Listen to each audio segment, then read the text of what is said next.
भारतीय समन्वय संगठन लक्ष्य लखनऊ से मैं लक्ष्य कमांडर संघमित्रा गौतम आप सभी देशवासियों को सादर नमो बुद्धाय जय भीम।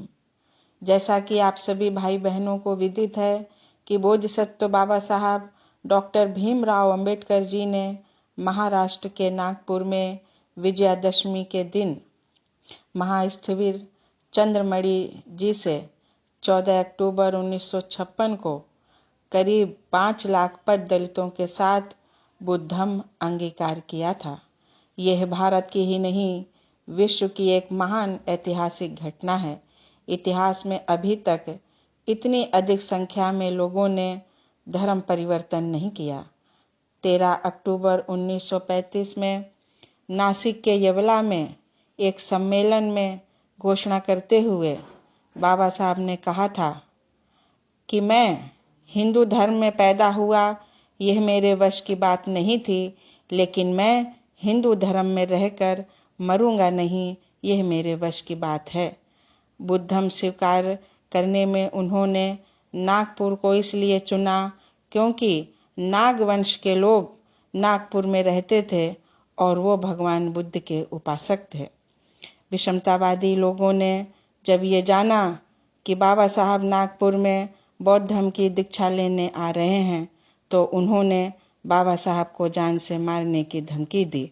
बाबा साहब ने कहा कि चाहे कुछ हो जाए, मेरा उद्देश्य सिर्फ ये है कि नाग वंश के लोगों की वजह से मैं नागपुर में दीक्षा लूँगा और मेरी कोई मंशा नहीं है, ना उनको चढ़ाने की और ना मेरे पास समय ही है। त्रिरत्न पंचशील और अपनी 22 प्रतिज्ञाएं देकर बहुजन समाज को बुद्ध धम्म में दीक्षित किया। वह भूमि आज दीक्षा भूमि के नाम से जानी जाती है। प्रियदर्शी धम्माशोक ने भी विजयादशमी के दिन बौद्ध धर्म ग्रहण किया था। तब से ये बौद्ध इतिहास में अशोक विजयादशमी के रूप में जाना जाता है। बाबा साहब ने 20वीं सदी में बुद्ध धर्म अपनाकर भारत से लुप्त हुए धम्म का पुनरुत्थान किया। धम्मचक्र प्रवर्तन दिवस के अवसर पर दीक्षा भूमि नागपुर में पूरे भारत से ही नहीं लाखों की संख्या में दुनिया के लोग वहां पर आते हैं। बुद्ध धम्म विश्व धर्म है। मनुष्य मात्र के लिए यह धम्म कल्याणकारी है। बुद्ध धम्म में पूर्ण समानता, बंधुता, करुणा, मैत्री और स्वतंत्रता है। तथागत बुद्ध का धम्म आरंभ में कल्याणकारी है, मध्य में कल्याणकारी है और अंत में कल्याणकारी है। बाबा साहब ने कहा, हिंदू धर्म मेरे अंतःकरण को रुचिकर नहीं लगता।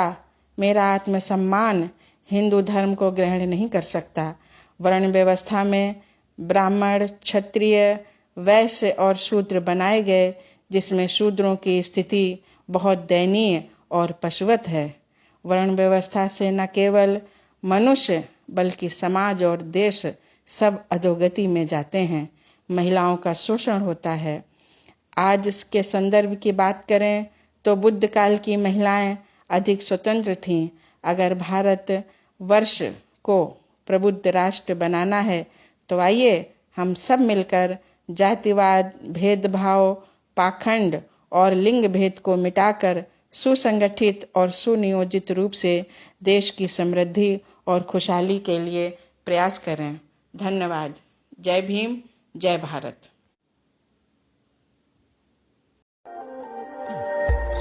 लक्ष्य इंडिया टीवी को लाइक करें, कमेंट करें तथा सब्सक्राइब करना बिल्कुल ना भूलें। धन्यवाद।